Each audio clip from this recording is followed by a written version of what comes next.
kita menghadapi tantangan zaman yang begitu berat ini adalah dengan membentuk insan-insan ulul albab. Nah, ulul albab ini adalah intinya perpaduan antara kecerdasan emosional dengan kecerdasan intelektual. Nah, kita juga sedang membangun nih, insya Allah mudah-mudahan nanti ada dapur MBG. Ini sedang mulai dibersihkan kan? Iya, benar-benar. Tadi menarik terkait pernyataan Ustadz itu terkait kampus kader. Iya. Kampus kader.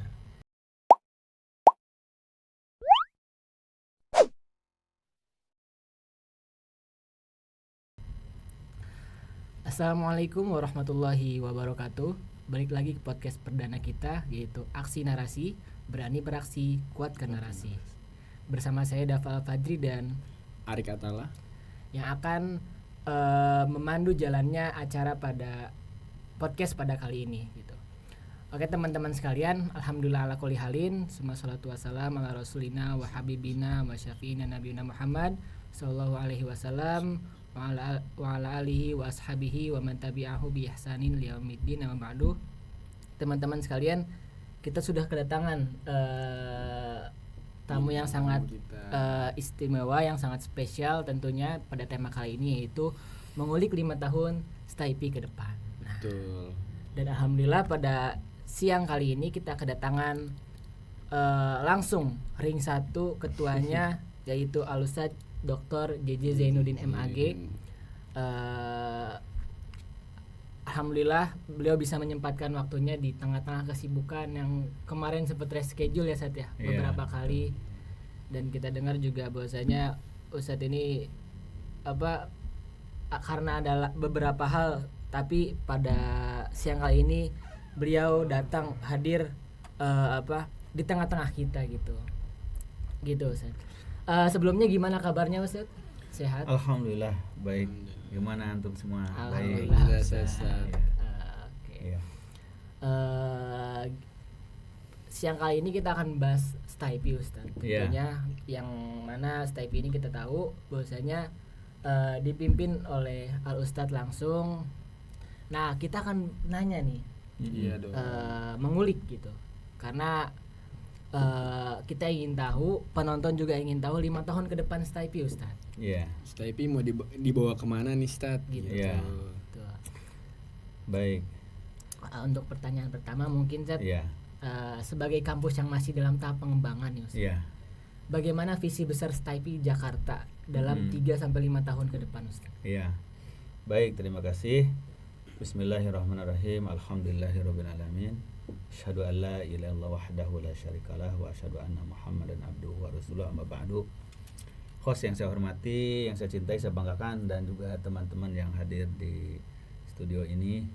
Pertama-tama tentu kita bersyukur kehadiran Allah Subhanahu wa taala, kita sehat walafiat. Amin. Dan kita sebagai institusi kampus Sekolah Tinggi Agama Islam Persis DKI Jakarta mampu survive dan terus bertahan dan melangkah mengembangkan step by step dari program-program yang sudah direncanakan.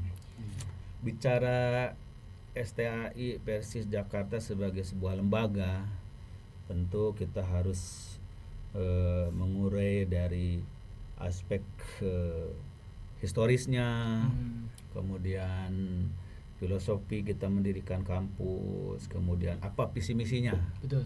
lalu strateginya ke depan. Nah, terus seperti itu. Secara historis mungkin antum semua sudah tahu, kita sebagai lembaga pendidikan sudah berdiri sejak tahun 2000. Jadi sudah cukup lama, 25 tahun. Hanya beda bentuk, jenjang, dan naungannya mungkin ya. Naungan kelembagaannya. Iya. Kalau dulu kita fokus penyiapan kader-kader alumni dari tingkat SLTA, nah untuk persiapan ke luar negeri melalui pendidikan bahasa Arab dan dirasa Islamiyah serta tahfiz Quran. Dan itu sudah berjalan selama 20 tahun dulu dengan alumni yang sudah puluhan ribu dari seluruh Indonesia. Nah, tetapi sebagai lembaga pendidikan itu tentu harus merespon dinamika perkembangan zaman, Kebutuhan umat peraturan juga, dan Ustaz, ya. regulasi pemerintah dan juga tuntutan kebutuhan masyarakat. Sekaligus juga memenuhi kebutuhan institusi kita sebagai ormas persatuan Islam, ormas kemasyarakatan. Kita butuh kader yang mumpuni, yang formal akademiknya minimal sampai jenjang strata 1. Betul. Mahasiswa juga supaya punya legalitas yang resmi sebagai akademisi sarjana sehingga bisa melanjutkan studi dan bisa berkontribusi di tengah masyarakat secara lebih formal. Begitu pula masyarakat juga membutuhkan alumni-alumni lulusan yang kredibel, yang memiliki kemampuan, kapasitas, kapabilitas yang memadai. Nah, itulah kenapa akhirnya kita melembagakan dalam bentuk sekolah tinggi jenjang S1. Kalau kita ajukan ya banyak prodinya, cuma yang disetujui baru 2 kan. Itu adalah komunikasi penyiaran Islam dan hukum ekonomi syariah. Nah, mungkin prodi-prodi yang lain setelah selesai kita nanti akreditasi kedua kita akan menyusul. Kita sedang proses akreditasi kedua, mudah-mudahan bulan Januari sudah selesai. Ini sudah submit borangnya, KPI sudah keluar akreditasi sementaranya, nunggu HES. Setelah itu kita siapkan juga proposal pengajuan prodi yang lain. Nah, secara filosofi, visi misi pendirian lembaga kita ya tentu didorong oleh sebuah idealisme yang tinggi kan. Bagaimana kita punya sebuah kampus yang punya distingsi, punya kekhasan, kekhususan. Bukan hanya menjadi sarjana dengan jenjang strata 1, memiliki ilmu-ilmu yang mumpuni standar sarjana S1, tapi yang lebih penting dari itu adalah bagaimana membentuk kader-kader dai, kader-kader intelektual sarjana Islam yang militan, yang loyal, yang komit terhadap nilai-nilai perjuangan Islam. Nah, itu. Jadi dengan bahasa sederhananya kita dulu membentuk kampus ini kampus kader. Kampus kader. Makanya kita mengharapkan bukan hanya kuliah di dalam kelas, tapi sedang memikirkan bagaimana melengkapi sarana asrama, sarana kegiatan mahasiswa yang bisa dipakai pendidikan dan pelatihan kaderisasi. Nah, itu. Adapun secara formal tahapan-tahapan pengembangan kelembagaan ya tentu secara standar semua kampus itu harus memiliki yang namanya statuta, anggaran dasar kampus ya udah dibuat statuta. Kita nggak mungkin disetujui sebagai sebuah kampus kalau kita nggak punya statuta kampus. Betul. Jadi undang-undang dasar atau konstitusi dasar sebuah kampus. Yang kedua, di statuta kita kembangkan menjadi RIP. Nah, jadi rencana induk pengembangan untuk jangka 25 tahun ke depan. Jadi bukan lagi setahun, 2 tahun. Bukan lagi 5 tahun kayak kita. Bukan 5 tahun, tapi 25 tahun ke depan sampai 40 tahun. Makanya kita dalam rencana induk pengembangan, nah itu bertahap. Tahap pertama kan pendirian. Tahap kedua bagaimana mendapat akreditasi yang bagus supaya bisa meluluskan mahasiswa. Tahap ketiga nanti kita pengembangan sarana prasarana apa yang sarana kurang dan prasarana apa yang kurang dibutuhkan. Nah, itu ada. Lalu bagaimana nilai akreditasi kita dari umpamanya baik sekali sampai 25 tahun ke depan itu harus unggul. Nah itu semuanya sudah dibuat, namanya rencana induk pengembangan. Nah saat ini kita baru berada dalam 5 tahun basic dulu. Ada ruang kuliah, ada kantor, ada sarana ibadah, ada sarana kegiatan mahasiswa, lapangan, asrama. Nah ini sudah sangat memadai secara basic berdiri sebuah kampus. Tinggal bagaimana kita mengoptimalkan pengelolaan, begitu. Nah baru nanti pengembangan 5 tahun berikutnya, ini sedang 5 tahun kedua kita ini kan. Nah, kita kan berdiri formal April tanggal 20 2020 pas terjadi Covid. Nah pas terjadi Covid makanya tadinya jumlah mahasiswa cukup banyak tuh, angkatan pertama ada 160-an, tapi karena Covid sehingga banyak yang mengundurkan diri. Dan selama 2 tahun pertama kuliah ya otomatis semuanya online waktu itu kan. Iya. Online Semuanya Daring, online, daring. PJJ. Iya. Nah, kampus nggak boleh dibuka, paling sekali-sekali aja. Nah jadi kita praktis baru berjalan secara offline aktif itu baru di September 2022. Berarti 1 tahun Iya, 2 tahun. 2 tahun. 2 tahun. Jadi bayangkan 2022, sekarang 2025, berarti kan September 2022 sampai ke September 2023, September 2. Jadi kita baru 3 tahun offline. Itu pun 2 tahun 2022 sampai 2023 itu kan belum sekaligus offline total. Masa transisi ya. Masih transisi itu. Ya dapat dikatakan ya kita baru 3 semester ini yang full offline, lalu manajemen mulai.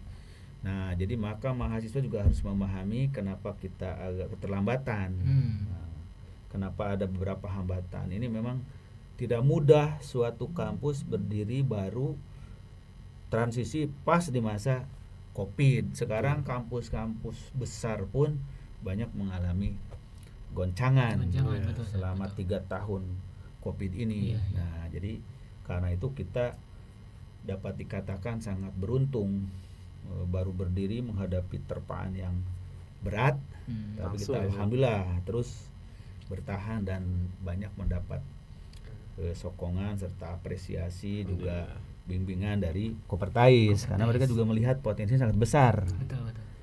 Kampus-kampus yang lain mungkin banyak yang malah tutup kan, walaupun sudah berjalan lama karena begitu Covid berat menghadapi goncangan. Nah kita terus melangkah. Kita akreditasi kelembagaan udah selesai, tinggal nunggu akreditasi prodi.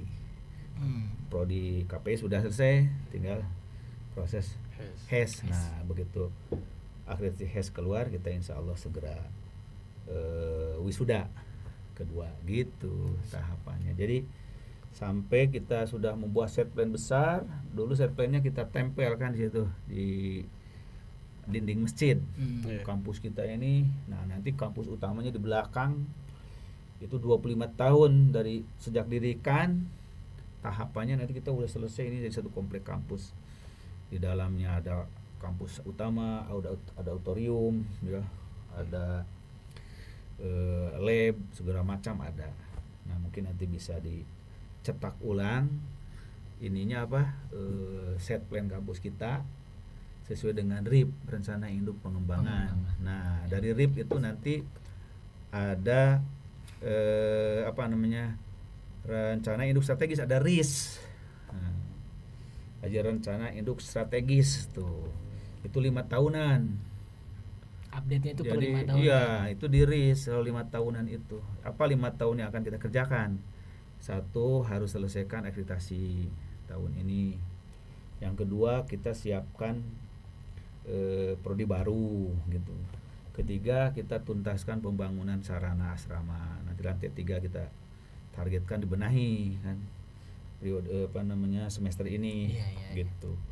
Nah kita juga sedang membangun nih, insya Allah mudah-mudahan nanti ada dapur MBG ini sedang mulai dibersihkan kan. Benar-benar. Nanti sehingga bisa lebih hidup, nanti akan dirapihkan halaman seluruh kampus. Sehingga apabila hujan genangan airnya tidak lagi lama tapi langsung keluar. Ini sedang kita setting. Jadi kita sedang bekerja keras di manajemen ini dengan segala kemampuan yang ada. Iya benar-benar. Lalu dari RIS itu nanti kita ada namanya Renstra, rencana strategis tahunan. Rencana strategis tahunan inilah bulan Januari 2026 itu nanti sudah kita siapkan sampai akhir tahun. Nah, mungkin saya sudah mengagendakan sosialisasi sebetulnya ke mahasiswa. Tapi karena kesibukan beberapa kali ditunda, harusnya kemarin di awal perkuliahan kan bulan September sudah sosialisasi harusnya. Cuma karena menunggu jadwal saya sibuk, nah kita agendakan mudah-mudahan Semester depan bisa optimal pas awal semester kita akan ada sosialisasi Renstra kita tahun 2026. Nah, jadi tahun akademik 2025-2026 harus segera disosialisasikan kepada namanya sosialisasi visi misi strategi program dan sasaran dan target. Nah, itu namanya itu sosialisasi visi misi target dan sasaran gitu. Berarti Ustaz, ini RIS ini kita Ustaz mulai ini dihitungnya dari 2022 ini atau 2020 pas awal berdirinya? Turipnya RIS-nya? RIP kemudian RIS 2020-2004 sudah dibuat. Cuman ada COVID. Udah disiapkan. Jadi sekarang ini masuk ke RIP 2024 akhir atau awal 2055 sampai 2030 gitu disiapkan. Tadi menarik terkait pernyataan Ustadz itu terkait kampus kader. Iya. Kampus kader. Nah, kita tahu kan bahwasanya STIP ini kan kampus Jamiah Persis ya, milik ormas gitu, milik Jamiah, milik Persis. Nah, lantas apakah mahasiswa yang datang misalkan dari berbagai pulau, dari Sabang sampai Merauke ini wajib berpersis gitu ketika masuk wajib dia Persis organisasinya gitu. Atau misalkan yang dari luar ketika masuk STIP wajib jadi anggota Persis gitu. Iya. Jadi kalau seluruh kampus yang dibangun dan didirikan oleh ormas seperti Muhammadiyah kan banyak kampus, betul. Banyak perguruan tinggi. Nahdlatul Ulama punya kampus, banyak perguruan tinggi. Persatuan Islam juga sama, lembaga yang lain juga sama seperti Dewan Dakwah ada kampusnya. Taul Anwar punya kampus. Dia tentu menggunakan kurikulum itu adalah perpaduan kurikulum nasional kan yang wajib ada di semua perguruan tinggi, sehingga seluruh mahasiswa dari kampus manapun kan ada standar nasional yang sama, yang wajib sama. Iya betul. Nah, ada tentu kurikulum dan mata kuliah institusi lembaga Persis sebagai institusi umum Muhammadiyah. Makanya di dalam perkuliahan ada dimasukkan materi-materi yang khas, materi khas atau materi yang spesifik yang terkait dengan keorganisasian. Maka di situ seperti kejamiahan kalau di Persis gitu kan, pengenalan tentang lembaga Persis. Kemudian kegiatan kemahasiswaan diwadahi dengan himpunan mahasiswa ataupun organisasi kemahasiswaan yang langsung berafiliasi ke organisasi. Maka kalau di Muhammadiyah ada IMM, di NU ada IPNU. Atau PMII. Nah, di Persis juga sama, ada HIMA, ada HIMA. Secara ideal memang semua mahasiswa yang gabung di kampus kita dari manapun latar belakangnya ya harus mengikuti kegiatan dan ikatan organisasi mahasiswa Persis gitu, minimal selama mahasiswa gitu, maksimal ya seterusnya lebih bagus dia bisa jadi kader kita. Contohnya di Muhammadiyah, bahkan walaupun bukan muslim gitu, non muslim, orang Nasrani, orang Kristen tetap aja harus jadi anak IMM ya. Jadi anak IMM dulu.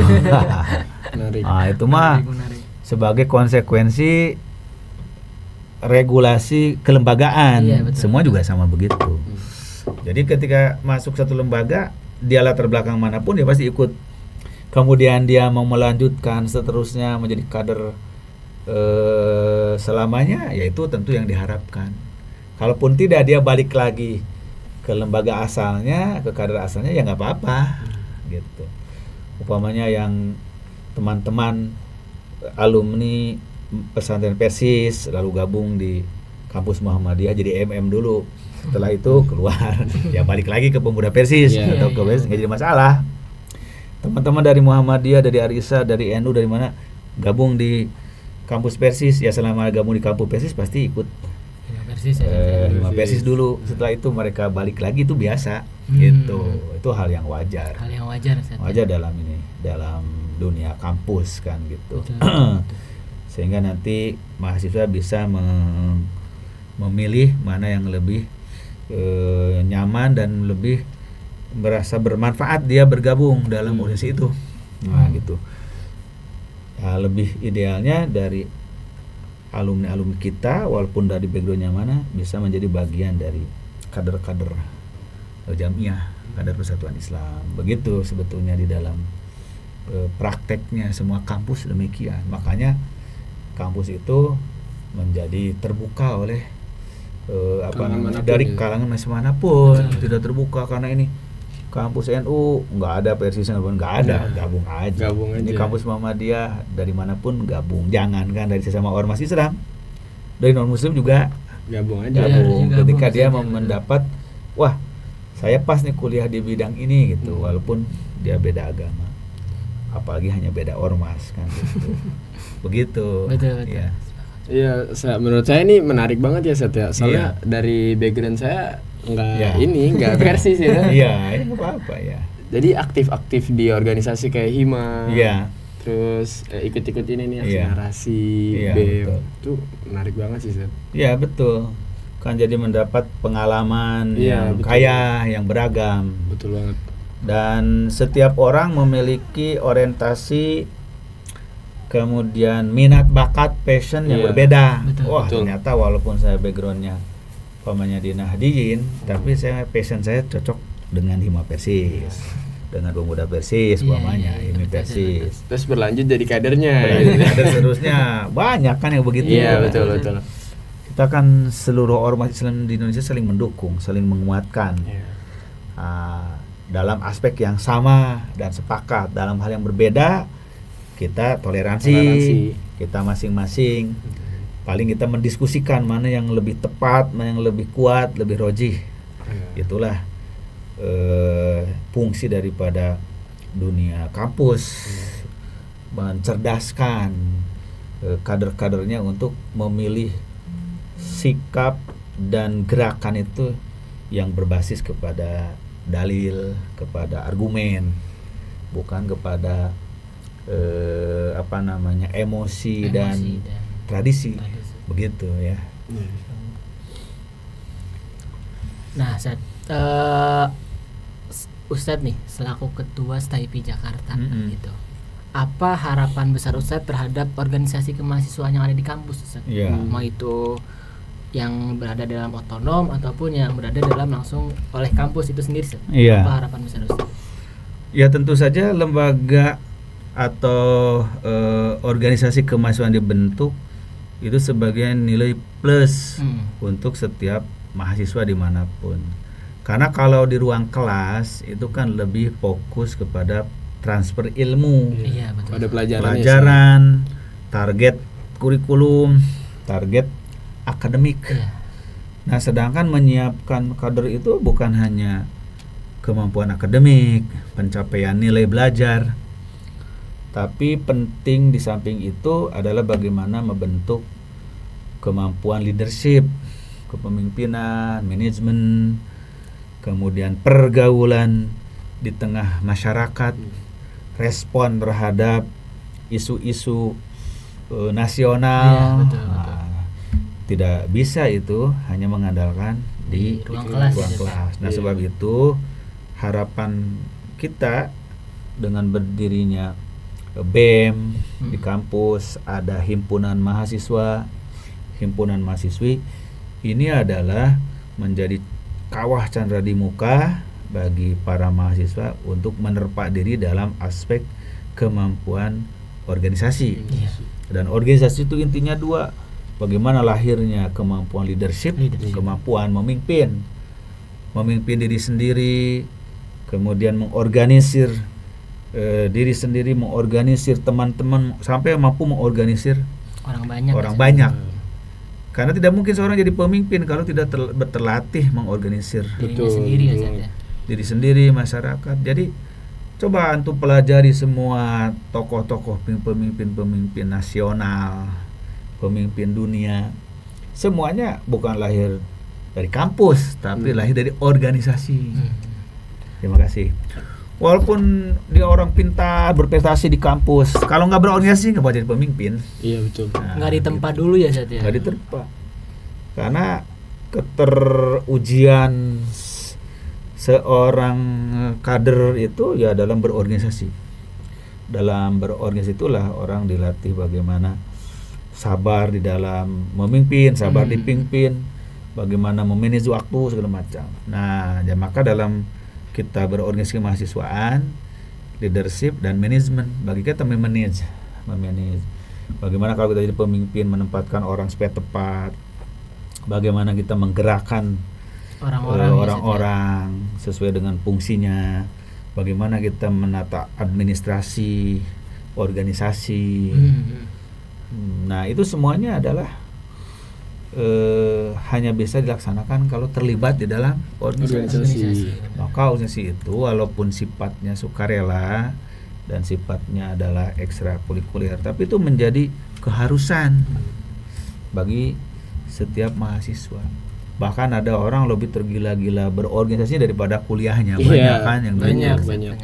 Yang begitu, karena dia merasa justru mendapatkan ilmu melalui pengalaman, pergaulan itu lebih nyata daripada hanya belajar di buku dan belajar di kelas. Nah, itu pentingnya. Maka harapan saya, jadikan nih BEM, Hima, Himi itu sebagai betul-betul wadah untuk menerpa diri agar menjadi para pemimpin di masa yang akan datang. Betul. Makanya dengan melalui BEM, Hima, antum bisa melakukan kajian lebih dalam, lebih luas, dan bahkan yang tidak ada kaitan dengan mata kuliah. Tapi langsung terkait dengan realitas kehidupan. Nah, gitu.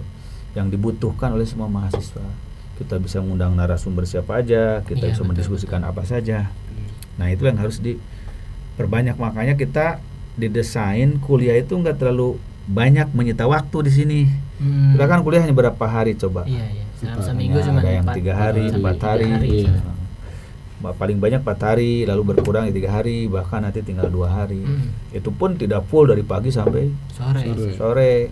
Nah, maksudnya itu supaya punya waktu luang untuk banyak beraktivitas organisasi mahasiswa itu maksudnya. Itu poinnya seharusnya. Iya, itu poinnya. Berarti catatan juga nih buat ketua BEM, buat ketua Hima, ketua BEM, ketua Hima, dan teman-teman aktivis lainnya. Itu supaya mengarrange kegiatan-kegiatan yang positif dan produktif di sela-sela. Kalau di beberapa kampus yang lain yang namanya, karena dia kampus kader pamannya, itu sampai kuliahnya dari Senin sampai Sabtu, dari pagi sampai sore, malah nggak ada kegiatan.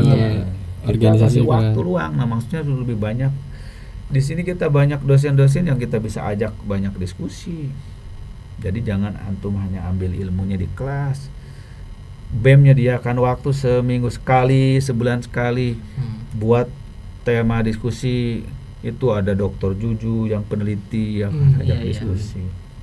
Ada Ai Muhammad Furqon yang juga aktivis, mantan aktivis, pandai menulis kan. Nah, jadi mahasiswa bagaimana belajar organisasi, belajar menulis, belajar berorasi, belajar ini harus dimanfaatkan. Iya. Karena kan memang Ustadz ya, masa-masa mahasiswa ini masa-masa yang apa? Yang nggak datang 2 kali ya Ustadz ya. Iya. Apalagi S1, apalagi S1 gitu. Iya. Apalagi S1. Nah, kemudian Ustadz di tengah tantangan zaman Ustadz, terutama di Jakarta yang semakin apa? Ya kita tuh bahasanya Jakarta ini plural Ustadz. Iya. Plural, terus kemudian heterogen, terus tantangan pergaulannya juga sangat tinggi gitu Sat. Nah, apa yang Staipis siapkan Sat untuk menghadang atau menghadang penyakit-penyakit kayak seperti itu? Dari awal kita sudah menegaskan komitmen bahwa karena kita ini kampus kader, maka kriteria yang harus dijadikan dasar utama bagi profil mahasiswa kita, profil lulusan itu yang paling utama adalah integritas moral dan adab dan akhlak. Nah, itu yang paling pokok. Ilmu mudah dipelajari, orang gampang sekarang mengakses informasi apapun dengan kecanggihan teknologi informasi ya. Tapi kalau akhlak, integritas, adab itu tidak bisa orang hanya mengakses dari media sosial, tapi bagaimana harus diterpakkan. Nah, maka kenapa cita-cita kita di kampus ini pengen sebagian besar mahasiswa itu bisa diasramakan supaya bisa melakukan kaderisasinya lebih optimal, intens. Dan dalam kaderisasi itu salah satu nilai pentingnya itu adalah bagaimana penanaman adab, penanaman akhlak gitu. Jangan dikira mentang-mentang sudah selesai SMA, sudah selesai sekolah di atas lalu bebas. Justru disitulah saatnya untuk menerapkan adab, menerapkan akhlak gitu. Kita mahasiswa yang kreatif, yang terbuka, yang berani berdebat, berdiskusi, tidak taklid. Tapi kalau masalah akhlak tetap nomor 1 kan, adab. Dan adab itu diawali dengan komitmen keteguhan kita di dalam menunaikan kewajiban kita kepada Allah dulu. Nah, maka harus mengutamakan ketaatan ibadah. Lalu kebaikan bersosialisasi dengan lingkungan, diawali dengan teman, dengan dosen, dengan ini. Nah, maka kita menghadapi tantangan zaman yang begitu berat ini adalah dengan membentuk insan-insan ulul albab. Nah, makanya kenapa di hima kita adalah ulul albab. Ulul albab ini adalah intinya perpaduan antara kecerdasan emosional dengan kecerdasan intelektual, kecerdasan kolbu, kecerdasan akal, selalu berzikir dan berpikir. Nah, bagaimana implementasi berzikir berpikir? Berzikir itu artinya adalah komitmen ketaatan kepada Allah dengan menjaga sholat, menjaga saum, menjaga ibadah-ibadah yang lain, menjauhi yang haram, menjauhi. Sedangkan kecerdasan pikir itu adalah dengan menggali terus potensi intelektualitas yang ada di pikiran, kemampuan membaca, kemampuan menulis, kemampuan menyampaikan, eksplorasi gagasan. Nah, itu intinya. Tinggal konsep-konsep besar ini bagaimana diterapkan dalam keseharian kita. Maka para mahasiswa itu harus aktif membuat program-program. Jangan nunggu. Kalau nunggu dosen juga sibuk. Saya juga kalau nggak dimintakan nggak bakal. Nggak datang juga. Tapi kalau udah diagendakan, sesibuk apapun, belum bisa hari ini, nanti minggu depan. Kan bisa juga. Nah, yang penting bakal terjadi juga, bukan pasti lakukan terjadi juga. Makanya jangan bosan buat program. jangan kita sifatnya menunggu atau pasif. Nunggu aja nanti ketua bidang akademik atau ketua bidang kemahasiswaan memberi program, ya pasti setahun pun belum tentu ada.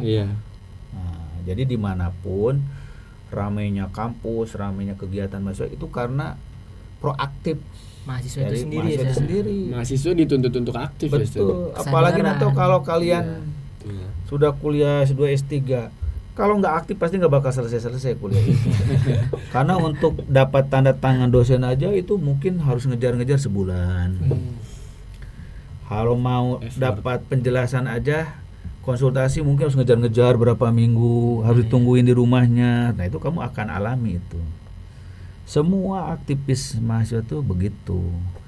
Jadi dia harus tekun, harus sabar, harus maksa gitu. Akhirnya sesibuk apapun orang jadi mengagendakan. Umpamanya nanti kamu akan mengalami kalau lanjut sekolah S2, S3 dimanapun kita mau. Kenapa orang kuliah S2, S3 bisa lama gitu kan? Karena salah satunya semua dosen-dosen kalau sudah di S3, S2, S3 pasti semuanya punya agenda yang padat. Kalau mahasiswa nggak ngejar-ngejar, makanya kenapa di S3 teman-teman saya dulu ada yang 5 tahun, 7 tahun, bahkan ada yang 10 tahun sebelum ada pembatasan tidak boleh dari 10 semester pokoknya kan. Sekarang dibatasi 10 semester.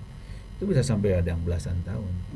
Ya salah satunya mungkin bosan ngejar-ngejar promotornya, bosan ngejar-ngejar kopromotor, ngejar-ngejar dosen. Nah, jadi dari sekarang kalau udah terbiasa begitu,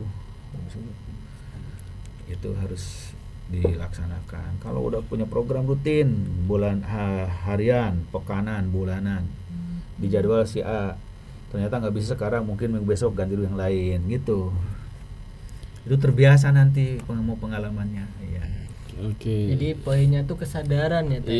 Kesadaran dari mahasiswa itu sendiri. Bahwa saya mahasiswa, saya yang butuh. Makanya kenapa mahasiswa tolib tuh penuntut, pencari. Betul. Bukan penunggu, bukan muntadir jadinya. Jangan jadi muntadirun.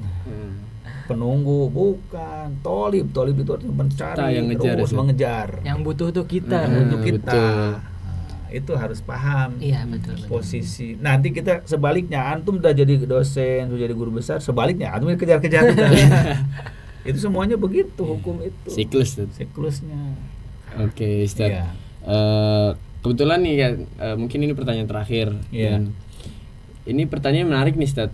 Dikarenakan kan saya hitungannya masih semester 1, masih semester awal. Baru semester awal antum? Iya. Alhamdulillah. Jadi baru lulus SMA kemarin nih, Ustaz. Alhamdulillah. Ada kira-kira ada pesan yang ingin disampaikan gak sih kepada mahasiswa yang baru khususnya agar mahasiswa baru ini percaya untuk tumbuh bersama dengan STIP gitu. Jadi begini pesan saya ke teman-teman. Yang namanya kuliah berbeda dengan kita waktu di TK, SD, SMP, SMA. Dimana belajar itu betul-betul 100% disuapin, ya kan? Disuapin, tunjukin gini-gini. Sedangkan ketika kita berkuliah, kita justru adalah yang punya target sendiri, mencari sendiri. Kita istilahnya yang kita butuh makan apa. Jadi kita mencari sendiri. Baru dosen itu membantu. Maka sudah dibuatkan silabusnya atau RPS-nya setiap mata kuliah. Maka setiap awal kuliah kan sudah dikasih RPS-nya. Oh, kuliah kita bidang ini tuh 16 pertemuan A, B, C, D apa saja. Nah, kita tuh sebelum dibahas di kelas sudah baca-baca dulu. Sekarang kan dulu gampang, sekarang ada internet, ada AI, ada GPT. Kalau dulu harus ke perpus dulu buka-buka. Nah, ini dalam hal cara belajar. Jadi harus berubah mindsetnya. Paradigma, oh iya saya itu sekarang bukan lagi anak SMA yang harus disuapin, tapi kita harus belajar mencari sendiri. Kalau nggak sanggup baru nanya gitu. Yang kedua harus diingat bahwa keberhasilan di dunia pendidikan tidak semata-mata ditentukan oleh lembaga di mana kita kuliah. Orang mau di kuliah kampus terbaik apapun di dalam negeri luar negeri, kalau kitanya nggak menyiapkan diri untuk menjadi seorang mahasiswa yang baik, nggak bakal. Sama Lebih aja baik. Percuma ya, Seth, ya. Iya.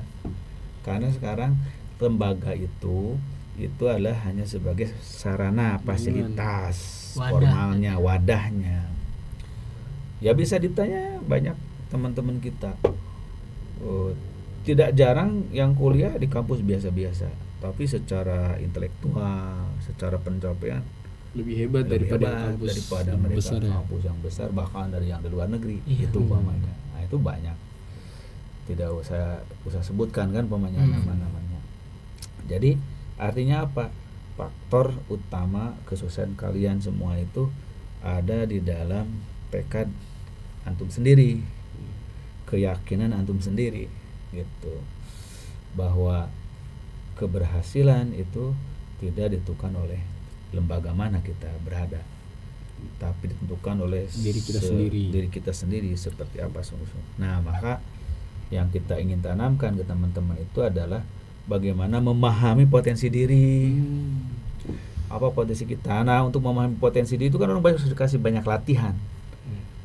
Bagaimana potensi leadershipnya, potensi manajemennya, potensi akademiknya, potensi sosialnya, kan itu ditumbuh kembangkan. Kalau orang sudah menemukan potensi dirinya, nah selain daripada itu hanya sarana saja, penunjang. Maka kalau dalam bahasa agama itu siapa yang mengenal dirinya mengenal Tuhannya, kan gitu. Arafa nafsahu arafa rabbahu. Nah, makanya mengenal diri sendiri inilah proses yang harus terus dilakukan oleh kegiatan-kegiatan kemahasiswaan sampai antum menemukan, oh iya, passion saya itu di sini nih, minat saya di sini, bakat saya di sini. Wah, saya tinggal diterpa oleh lembaga begitu. Nah, maka ke teman-teman kita bergabung di STAIPI, kita berjalan bersama, suka duka. Maka dengan pengalaman suka duka di kampus ini kita akan jadi ilmu yang justru mampu kita terapkan dalam kehidupan. Betul. Ilmu terapan itu ya yang kita jalani ini, ilmu terapan. Ilmu terapan. Soalnya ilmu terapan mah nggak dapet di kelas ya, di kelas.